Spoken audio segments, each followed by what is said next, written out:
नमस्ते दोस्तों, क्या अभी भी आपको मार्केट से डर लग रहा है, स्टॉक से डर लग रहा है? जो स्टॉक गिर चुके हैं 40%, 50%, अभी भी आप सोच रहे हो कि हम क्या करें, डिसीजन कैसे बनाएं? तो मेरे ख्याल से ये वीडियो देखना चाहिए आपको। ज़्यादा लंबा वीडियो नहीं होने वाला है, केवल 3 से 4 मिनट का होने वाला है। इसमें मैं आपको समझाने वाला हूँ कि स्टॉक अपना काम कर रहे हैं, यानी कि जो कंपनी है वो अपने बिजनेस पे ध्यान दे रहे हैं, वो अपना बिजनेस कर रहे हैं। ठीक है, मैं आपको दिखाऊंगा प्रूफ के साथ।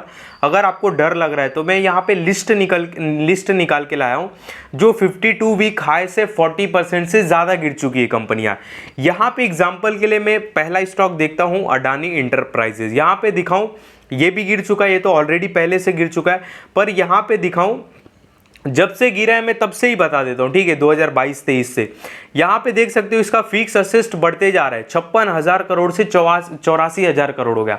अगर 2023 से भी अगर मैं बात करूँ, जब से ये गिर रहा है, तो नेट प्रॉफिट इनका 2400 करोड़ से अराउंड 4300 करोड़ हो गया, यानी कि नेट प्रॉफिट ऑलमोस्ट 1.5 गुना हो चुका है। तो कंपनियां काम कर रही है अपना बैकग्राउंड में। ठीक है, प्राइस सेंटीमेंट के वजह से नीचे गिरे हुए। इस वीडियो में मैं बस यही समझाने की कोशिश कर रहा हूँ। तो यहाँ पे कंपनियों का रिजर्व भी बढ़ रहा है, जैसे कि देख सकते हो 32,000 करोड़ का रिजर्व था, अराउंड 41,000 करोड़ का हो चुका है। ठीक है, तो कंपनी काम कर रही है, अपना इन्वेस्टमेंट बढ़ रहा है। यहाँ पे इन्वेस्टमेंट देख सकते हो 6,310 करोड़ का इन्वेस्टमेंट था, अभी 10,322 करोड़ का इन्वेस्टमेंट हो चुका है। तो इन्वेस्टमेंट बढ़ रहा है। मतलब यहाँ पे ऐसा नहीं कि कोई एम्प्लॉयर रुक गया है, काम नहीं कर रहा है, बिजनेस बंद हो गया, बिल्कुल नहीं, सारी चीज़ें नॉर्मल चल रही है। यहाँ पे मैं अडानी पावर का भी दिखा देता हूँ। यहाँ पे देखो, ऐसे एग्जाम्पल के लिए ले रहा हूँ, मैं आपको बिल्कुल नहीं बोल रहा हूँ कि ये कंपनियाँ अच्छी है, बिल्कुल भी नहीं। डिसीजन अपने हिसाब से बनाना है। जैसे मैं दिखाना चाहता हूँ, यहाँ पे देखो, मार्च के महीने में 925 करोड़ का कैश वर्किंग इन प्रोग्रेस था, जो कि बढ़ के 9,455 करोड़ हो गया। यानी कि स्टॉक प्राइस गिर रहा है, पर कंपनी अपने ऊपर 9,000 करोड़ का इन्वेस्टमेंट कर रही है।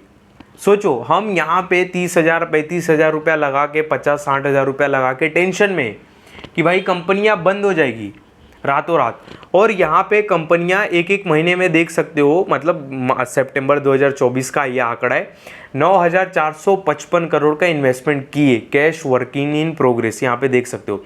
यहाँ पे फिक्स असेस्ट की बात करूँ तो यहाँ पे हमको 63,000 करोड़ का जो फिक्स असेस्ट था वो 71,000 करोड़ का हो गया। मतलब इनका जो प्लांट मशीन है, लैंड है, वो 5-5 हज़ार करोड़ बढ़ रहा है। और यहाँ पे हम सोच रहे हैं कि हमारा 50-60 हज़ार रुपया गुम हो जाएगा मार्केट से। ठीक है, तो ये बहुत गलत थिंकिंग है। यहाँ पे और भी मैं एग्जांपल के लिए दिखाऊं, एनटीपीसी, ग्रीन हीरो, यहाँ पे बहुत सारे, ओराकल फाइनेंस ले लेता हूँ। ठीक है, तो ये देखो, यहाँ पे इनका इन्वेस्टमेंट मैं दिखाऊँ, इनका फिक्स एसेट्स ये देखो, इनका बढ़ रहा है। यहाँ पे 847 करोड़ से 805, इनका कुछ कम हुआ है। कुछ बेचे रहेंगे, कुछ कंपनी में रहेगा। ठीक है, कुछ हो सकता है। तो पर यहाँ पे नेट प्रॉफिट अगर देखो तो देखो, नेट प्रॉफिट बढ़ रहा है। 1800 करोड़ से नेट प्रॉफिट इनका 2300 करोड़ हो गया।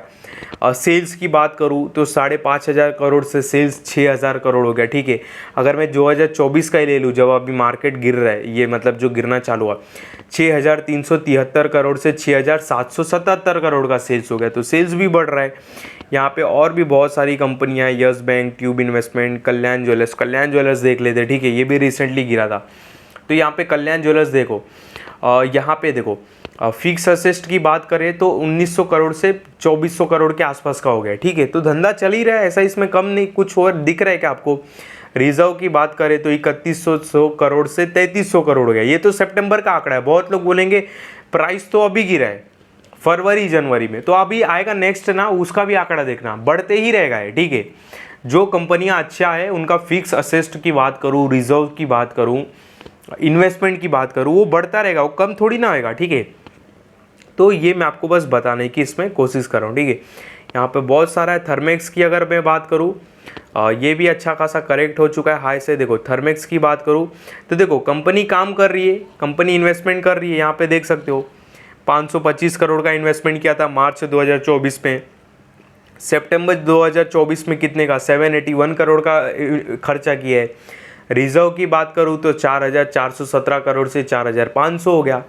तो धंधा यहाँ पे देखो, मैं एक चीज़ दिखाता हूँ आपको। ठीक है, प्रमोट नहीं कर रहा हूँ, केवल मैं यहाँ पे समझाने के लिए बता रहा हूँ। ठीक है, अडानी पोर्ट, ये देखो यहाँ पे गिर रहा है मार्केट, ठीक है। इसके प्राइस इवन, ठीक है, मैं चलो इसका पहले से पकड़ लेता हूँ, जब से गिर रहा है प्राइस, मतलब जब से इनके ऊपर केस वगैरह हुआ 2023 से हुआ ना, तो लो 2023 से आंकड़ा पकड़ता हूँ। 2023 में इन्होंने अपने ऊपर 6,637 करोड़ खर्च किया, मार्च 2024 में 10,936 करोड़ किया, सितंबर 2024 तक का आंकड़ा है 13,328 करोड़ का खर्चा किया। तो खर्चा कर रहे हैं अपने बिजनेस को बढ़ाने के लिए, अपना धंधा बढ़ाने के लिए। इनके ऊपर ऑब्लिगेशन लगाए गए, प्राइस नीचे आया, तो ये नहीं कि बिजनेस बंद कर दिए। और यहाँ पे हम बहुत सोचने लगते 30-40 हज़ार लगा के, ठीक है। यहाँ पे रिजर्व की बात करूँ तो पहले 45,000 करोड़ के आसपास का रिजर्व था, जो कि अब 56,000 करोड़ का हो गया है। जो इनका फिक्स असिस्ट बात करूँ 72,000 करोड़ का था, अराउंड अभी 79,000 करोड़ का हो गया, ठीक है। 69 क्या इंग्लिश में बोलते हैं, 69 70 नहीं 71 72 73 74 75 76 77 78 79,000 करोड़ का फिक्स असिस्ट हो गया। तो फिक्स असिस्ट बढ़ रहे हैं, इन्वेस्टमेंट बढ़ रहा है, कैश वर्किंग इन प्रोग्रेस भी बढ़ रहा है, तो सारी चीज़ें बढ़ रही है, नेट प्रॉफिट बढ़ रहा है। तो बोलने का मतलब ये, अभी भी अगर आप डर रहे हो किसी भी स्टॉक से जो गिर रहा है, तो मेरे ख्याल से आप थोड़ी स्टडी करो, फंडामेंटल चेक करो, बिजनेस उनका बढ़ रहा है क्या, नेट प्रॉफिट बढ़ रहा है क्या, सेल्स आ रही है क्या, ठीक है। तो मेरे ख्याल से आपको डर निकल जाएगा। और जो भी प्राइस ऊपर नीचे हो रहे केवल सेंटीमेंट के वजह से हो रहे। जो मेजॉरिटी प्लेयर है मार्केट में, ठीक है, उनको क्या लगता है इसका प्राइस 40% नीचे होना चाहिए, तो वो 40% नीचे है। जो मेजॉरिटी प्लेयर है उनको लगता है कि इसका प्राइस 20% ऊपर होना चाहिए, तो स्टॉक 20% ऊपर है। ये मेरे बताने का मतलब, ठीक है। मेजॉरिटी बायर्स को लगता है आज स्टॉक का प्राइस का जो भाव है 100 से 105 रुपया सही लगता है। मेजॉरिटी स्टॉक का सेंटीमेंट ये बोलता है बायर्स का। तो 100 रुपये से भाव 105 चला जाएगा, क्योंकि जो 100 रुपये पे बायर बैठे रहेंगे ना, वो अगर सोचने लगे, मेजॉरिटी अगर उनकी सेंटीमेंट अच्छे बनते, उनको लगता है कि 101 का भाव सही है, तो 100 वाले 101 के भाव को खरीदेंगे, प्राइस 101 चला जाएगा।